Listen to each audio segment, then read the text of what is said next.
आनंद के साथ माता बहनों का क्या सम्मान होना चाहिए। माता बहनों की इज्जत से हमारे घर परिवार की इज्जत होती है, कुलवंश की इज्जत होती है। इसलिए माता बहनों के समान हम अपनी धरती को भी वसुधा के नाते से मातृ सत्ता के आधार पर उनको नमन करते हैं।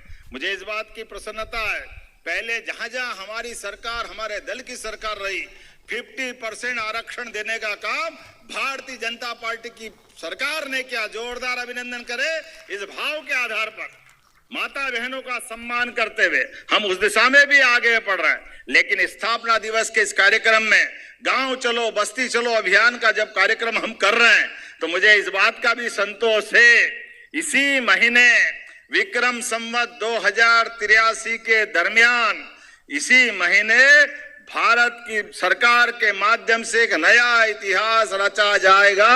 माता बहनों को 33% आरक्षण दे करके लोकसभा विधानसभा में ताली बजे तो गगनभेदी बजना चाहिए, यहां से वहां तक।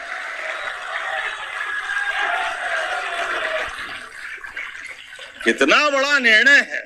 इतने बड़े निर्णय के लिए तो खड़े होकर के एक बार जोरदार अपने स्थान पे ताली बजा के स्वागत करो। एहसास होना चाहिए। हाँ, हम अपने इस सनातन संस्कृति को मानने वाले लोग हैं, अपने अपने स्थान पे विराजे हैं। और अब लगातार जब तक कि लोकसभा के अंदर माता बहनों को उनका हक नहीं मिल जाए, रोज अपने स्थान पर फेसबुक सोशल मीडिया का पूरा उपयोग करें, जहां जरूरत पड़े वहां दहाड़ करके अपने अंदर के भाव को बाहर लाएं कि हाँ, भारतीय जनता पार्टी जो कहती है वो करके दिखाती है। ये हमारी पार्टी की ताकत है। एक एक करके वो सारे विषय, जिन विषयों के बलबूते पर भारत का मान बढ़ेगा, सम्मान बढ़ेगा, सनातन संस्कृति का सूर्य दुनिया के सामने अपने पूर्ण यौवन के साथ प्रकट होगा। आज इस बात की आवश्यकता है। इसलिए एक एक करके यशस्वी प्रधानमंत्री के नेतृत्व में हम भारतीय जनता पार्टी के लोग सरकार तो बनाते हैं, लेकिन सरकार के सुख में नींद निकालने वाले नहीं हैं। सरकार के माध्यम से देश हजारों हजार साल तक सुशासन के पथ पे चले, इसलिए विक्रमादित्य के मार्ग को अपनाने वाले लोग हैं। इसलिए हम अपने भारतीय जनता पार्टी के चुनाव चिन्ह के तले जब कमल के फूल को अपनाते हैं तो फैले हुए कीचड़ में कमल खिलाने की कल्पना केवल वैसे ही नहीं करते। हमारे लिए सौभाग्य की बात है, आज जबलपुर की धरती पर कार्यकर्ता सम्मेलन के माध्यम से यहाँ की हुंकार पूरे प्रदेश में गूंजेगी। हमारे अपने राज्य के अंदर लिए गए एक एक फैसले से हमारे राज्य के लोगों का भी मान बढ़ेगा, सम्मान बढ़ेगा। हमारी सरकार के माध्यम से भी बहुत सारे काम हम कर रहे हैं। अब आप बताओ, थोड़ी जवाबदारी आपकी भी बढ़ेगी। जब भारतीय जनता पार्टी का कद बढ़ रहा है, सरकार पे सरकार बना रहे हैं और जन कल्याणकारी काम कर रहे हैं, तो कांग्रेस के लोगों को छाती पे सांप लौट रहा है। उनको नींद नहीं आ रही है।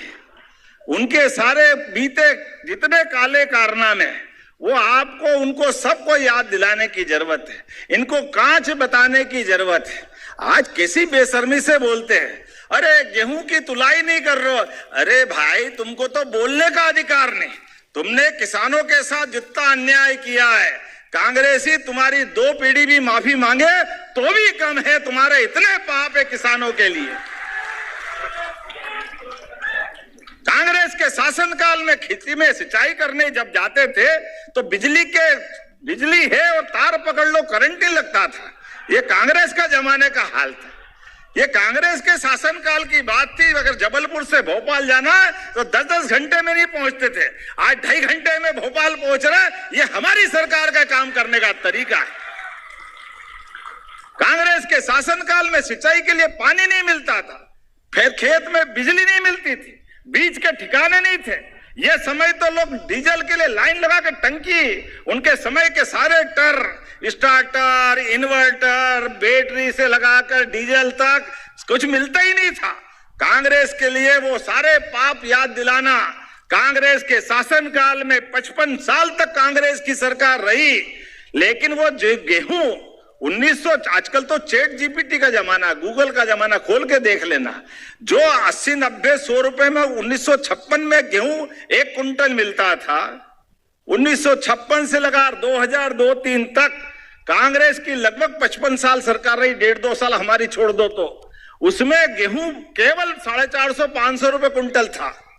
और हमारी सरकार अकेले अपने इसी समय 2200 से 2600 तो हमारी सरकार ने 2 साल में बढ़ा दिया, जो 55 साल में 400 रुपए बढ़ाया। और अब हमने 20 साल में 400 के बजाय 2625 का भाव किया। 2000 रुपए कुंटल भाव बढ़ाने का काम किसी ने किया है? भारतीय जनता पार्टी की सरकार ने किया है। ये हमारे काम करने का तरीका। दलहन में अव्वल, तिलहन में अव्वल, सभी प्रकार के अनाज में अव्वल, सब प्रकार की फल, सब्जी, साग, सब प्रकार के अनुकूलता में हर क्षेत्र में आगे बढ़ रहे हैं। स्कूल के अंदर ड्रॉप आउट 0, स्कूल का सकल पंजीयक अपने देश का सबसे आगे। आज तो बेरोजगारी की दर भी देश में जितनी है उससे आधी मध्य प्रदेश में बची है। ये हमारी सरकार के काम करने का तरीका है। सब क्षेत्रों में आगे बढ़ा रहा है, कोई क्षेत्र नहीं छोड़ रहे। आज अपने बीच विकास के मामले में जब हम आगे बढ़ रहे हैं तो कांग्रेस के लोग नींद में, सपने में भी डर रहे हैं कि ऐसा नहीं करे हमारा क्या होगा। अरे होगा वही जो तुम्हारे हाल तुमको कराने वाले हैं, तुमको कोई बचाने वाला नहीं। तुमने जो किया है उसकी कीमत तुमको चुकाना पड़ेगी। मुझे आज बात का संतोष है, बदलते दौर में भारतीय जनता पार्टी के कार्यकर्ता लोकतंत्र में विश्वास करते हैं, इसलिए कांग्रेसी द्वारा पोषित नक्सलवाद के दंश को हटाने का काम भी हमारी सरकार ने किया है। ये हमारे काम करने का तरीका है। सरकार के लिए विधायक चुना करके अपने पीछे से बैकडोर एंट्री से नक्सलवादियों को मदद करने का काम किसने किया? ये कांग्रेस के लोगों ने किया। हमारे आदिवासी भाई बहनों के जीवन को खून से लहूलुहान करने का पाप किसी ने किया? कांग्रेस के लोगों ने तो किया। किसान साथियों, आप लोग मध्य प्रदेश मुख्यमंत्री मोहन यादव जी के भाषण सुन रहे हैं। और दोस्तों, मोहन यादव जी ने आज जितने भी किसान हैं, मजदूर हैं, महिला हैं, इन सभी को दोस्तों बड़ी सौगातें दी है। और दोस्तों, आज जितने भी जो मध्य प्रदेश के किसान हैं उन सभी किसानों के बारे में भी विस्तार से जानकारी दिए हैं। और जितने भी योजना चला रही है मध्य प्रदेश सरकार ने, सभी योजनाओं के बारे में जानकारी तो दिए हैं साथियों। और मध्य प्रदेश में देखा जाए तो दोस्तों, जब से बीजेपी की सरकार बनी है तब से दोस्तों लगातार किसान हैं, गरीब परिवार हैं, महिला हैं, इन सभी के हितों पर ही दोस्तों काम कर रहे हैं।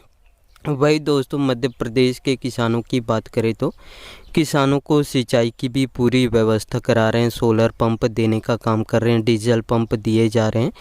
और किसानों के खेत तक पानी पहुंचाने के लिए दोस्तों पाइपलाइन भी बिछवाने का काम कर रहे हैं। और मध्य प्रदेश सरकार ने दोस्तों जो किसानों के फसलों पर लगातार MSP पर खरीदी भी कर रहे हैं। और दोस्तों, जो गेहूं के समर्थन मूल्य की बात करें तो इस बार 2625 रुपये प्रति कुंटल के हिसाब से खरीदी की जाएगी। और इसकी भी जानकारी दिए हैं। और आने वाले समय में 2700 तक इसमें गेहूं का समर्थन मूल्य होने वाला है साथियों। और मध्य प्रदेश सरकार ने दोस्तों जैसे सभी फसलों पर किसानों को दोस्तों बोनस भी देने वाले हैं। जैसे धान हो, ज्वार हो, गेहूं हो, चना हो, उड़द हो, दाल हो, तिलहन हो, सभी फसलों पर दोस्तों किसानों को बोनस भी देने वाले हैं। और इसकी भी घोषणा कर चुके हैं। और दोस्तों, मध्य प्रदेश में दोस्तों 11 अप्रैल से दोस्तों किसान मेला का आयोजन किए जा रहे हैं। और उसी दिन दोस्तों जो मध्य प्रदेश के किसानों को बड़ी तोहफा भी देने वाले हैं। मध्य प्रदेश सरकार ने दोस्तों किसानों को दोस्तों उनकी आर्थिक सहायता में मदद के लिए CM किसान कल्याण योजना भी चलाई जा रही है, जिसके अंतर्गत दोस्तों किसानों को 6000 रुपये सालाना दिया जा रहा है। 3 किस्तों में किसानों को 2-2 हज़ार रुपये की किस्त जारी कर रहे हैं। वही दोस्तों, किसानों को बेसब्री से इंतज़ार है कि CM किसान कल्याण योजना का जो 14वीं किस्त कब जारी होंगे करके। उन सभी किसानों को मैं बताना चाहूँगा कि CM किसान कल्याण योजना का 14वीं किस्त मध्य प्रदेश के राशन में दोस्तों जो किसान मेला आयोजन किया जाएगा उसी दिन दोस्तों मध्य प्रदेश के लगभग इसमें 83 लाख किसानों के खाते में CM किसान कल्याण योजना का 14वीं किस्त जारी करेंगे। और दोस्तों इस बार काफ़ी लेट हो चुका है, इस कारण से दोस्तों किसान उम्मीद भी छोड़ चुके हैं। लेकिन दोस्तों किसानों को उनकी आर्थिक सहायता में मदद के लिए दिए जा रहे हैं राशि दोस्तों सभी किसानों के खाते में जारी करने वाले हैं। और 11 अप्रैल से स्टार्ट होकर दोस्तों इसमें 13 अप्रैल तक दोस्तों चलने वाला है किसान मेला। और ये बड़ा मेला होने वाला है किसानों के लिए दोस्तों, जिसमें दोस्तों जो केंद्रीय मंत्री भी इसमें उपस्थित रहेंगे ये। और दोस्तों मध्य प्रदेश के किसानों को भी बड़ी तोहफा देने वाली है साथियों। तो किसान साथियों, आप लोग मध्य प्रदेश मुख्यमंत्री मोहन यादव जी के भाषण सुन लिए हैं।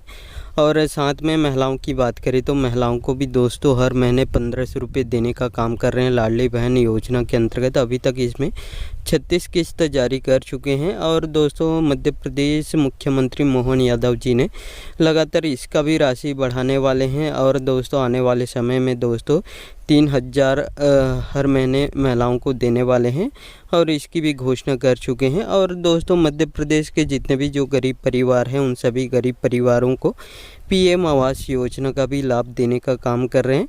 और मध्य प्रदेश के लाखों जो गरीब परिवार हैं उनको पीएम आवास योजना का भी लाभ मिल चुका है साथियों।